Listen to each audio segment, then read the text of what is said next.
Bonjour et bienvenue dans les coulisses des cases, une petite émission revenant sur les secrets et anecdotes du petit monde des comics. Et dans ce petit monde des comics, la publicité tient une très grande place, servant de relais aux annonceurs pour vendre un peu tout et n'importe quoi, comme des conneries style téléachat pour se muscler, des armes à feu, des animaux vivants et même des poupées gonflables taille humaine. Oui oui, et ceci à une époque où l'on pensait que les comics n'étaient lus que par des gosses, cherchez la logique.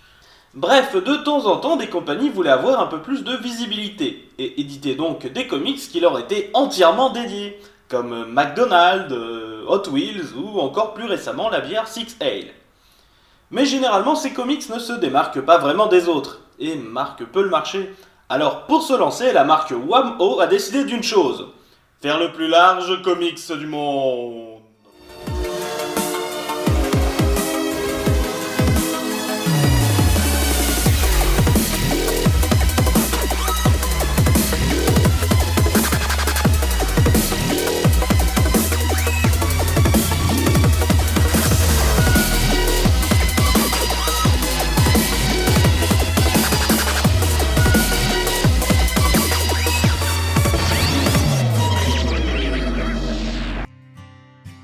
L'entreprise Wamo n'est pas très connue par chez nous, mais aux États-Unis, il s'agit d'une entreprise qui existe depuis 1948, spécialisée dans les jouets pour enfants, et qui a notamment été très influente dans la mode des frisbees et du hula hoop dans les années 50 et 60.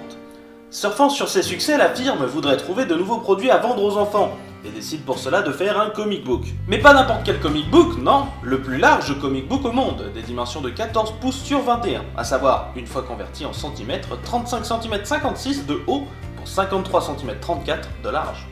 Aujourd'hui encore, seules certaines Artist Editions d'IDW sont un peu plus larges que ce comics, mais ce sont des rééditions en format luxueux pour profiter, en grande pompe, des traits de l'artiste. Ce qui fait de ce premier numéro de Wamo Comics une rareté stupéfiante. Niveau contenu, nous avons le droit à 52 pages remplies d'histoires très différentes, les plus grandes histoires ne dépassant pas 3 pages. L'on pourrait croire que les histoires sont très courtes, mais non.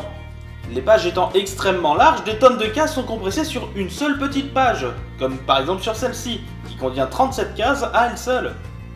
En même temps, le magazine se vante de contenir 1515 sur ses seulement 52 pages.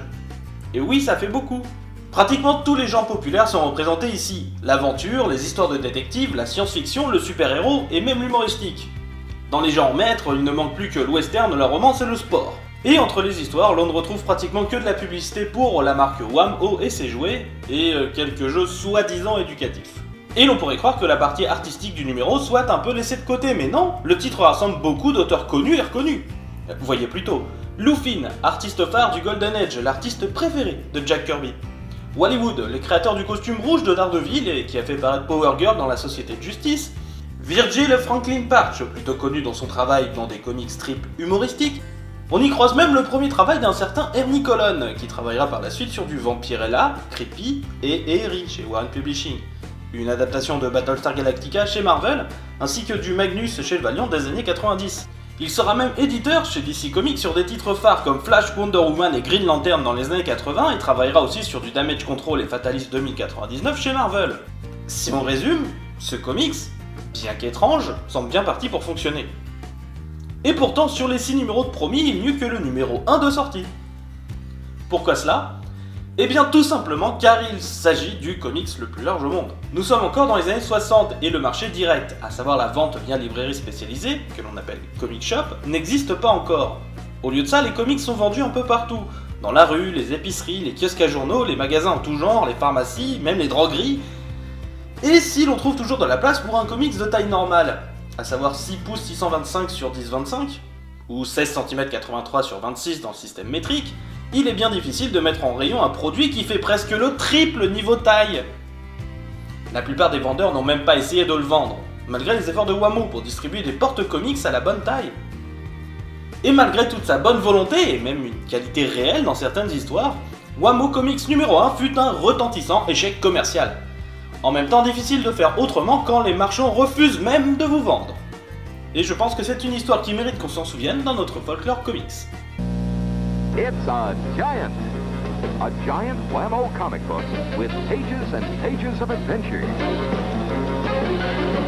You'll love the new Giant Whammo comic book with its exciting new colors and stories by the top comic writers of America. Now under $1 at toy stores everywhere. It's more fun from Whammo.